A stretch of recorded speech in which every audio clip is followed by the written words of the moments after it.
so we're talking about golfer's elbow, which is on the inside, and tennis elbow, which is on the outside.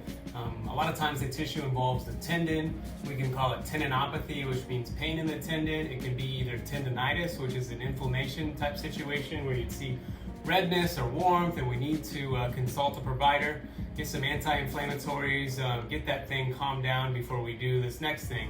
Oftentimes, more often than not, it's a tendinosis situation, the other that, which is an underloading situation. So tendinitis has been an overloading, you hit too many balls, you did too much, it's flared up, needs to calm down. Tendinosis is kind of a chronic thing where the tissue is underloaded and we need to load the tissue. So the prerequisites to loading, or loading would be strengthening, would be gaining range of motion. And we can do that a couple different ways.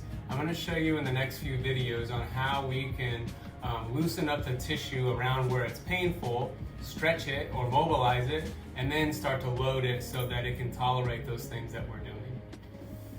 So before we load the tissue in golfer's elbow or tennis elbow, we got to get it loose. And one of the things that I like to do is self-manual therapy. So I'm going to get in, it's my workstation here, we're going to get into an extended or position here, slightly bent, and then I'm going to feel around with the tips of my fingers for a sore or tight spot. And there's one there. And then I'm going to roll my wrist up and down, flexion and extension, rotation. I'm going to play around with wrist and elbow movement, and then move my fingertips to other sore spots and really try to just kind of self-massage or self-manipulate those sore spots. I can do that on the inside of the elbow for both golfer's or tennis elbow, or the outside of the elbow. And I can manipulate the tissue here. I'm just working through trying to loosen up what's sore and what feels tight. The next video I'll show you some stretches that you can do once you've loosened these up with the manual therapy piece. So now that you've loosened it up with manual therapy, we're going to stretch it using contract relax. So contract relax is where we contract the muscle for 5 seconds that we're trying to stretch, and then we relax it and stretch it. So for these muscles here, I'm going to pull and open up right there. So it's stretching right now.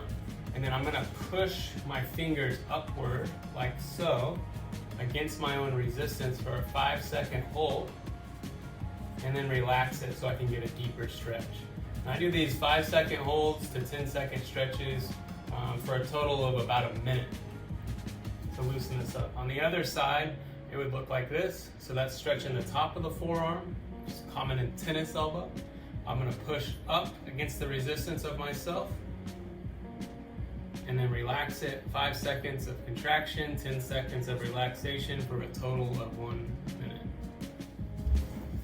Now that you've done manual therapy to loosen things up, you've done some stretches to loosen it up further, we need to load that tissue. Think of it like this. Your range of motion was only this much, and then you use those first two strategies to get the range of motion to here. Now we have to strengthen in that new range so that this can have some load tolerance. So this is a 5-pound weight. It's probably about the heaviest I go for some of these. You can use a soup can or a smaller dumbbell. Your elbow is going to go in your opposite hand, and you're going to get it straight like this, and you're going to work upwards. We need to be hitting 15 to 20 reps with each of these. That's the first exercise, wrist extension. You can also do wrist flexion from here. I get it down into my fingertips and then pull it up. And then the third one is pronation supination. So I grab it from the head of the dumbbell, and then I rotate upwards with it. If you do 15 reps of each 3 of those, you'll definitely feel like this tissue is loaded and overworked and worked. You can also do this hanging over the edge of the table, so then I'm not using my other hand. I can work all the motions over the edge of something like that. And essentially, that's the 3-step process that I would use in the clinic when I'm seeing a client, or you can use it at home to start to load the tissue around your elbow, make you feel better.